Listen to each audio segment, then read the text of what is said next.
این آخرش میشه نارنجک. یه مقدار آب میریزیم داخل مایتابه، 50 گرم کره و 150 گرم آرد رو میریزیم و حسابی هم میزنیم. شعله اجاق رو حسابی کم میکنیم تا این موادمون به این حالت تبدیل بشه. حالا تخم مرغ رو بهش اضافه کنیم. 3 عدد تخم مرغ با همزن حسابی هم میزنیم و تخم مرغ رو هم حتما باید دونه دونه بهش اضافه کنیم. 1 بسته وانیل و 1 قاشق غذاخوری بیکینگ پودر. حالا دوباره همه رو هم میزنیم. اینقدر هم میزنیم تا به این حالت تبدیل بشه. خب بریم تا نارنجک آماده بکنیم. 1 ماسوره با یکی از این قیفای پلاستیکی آماده است.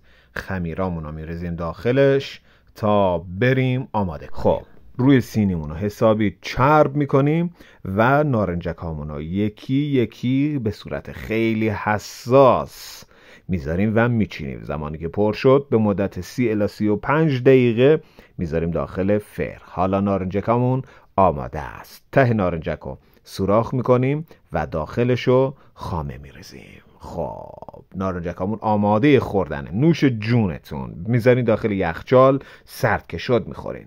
ما مشهدی ها به اینا میگیم نارنجک.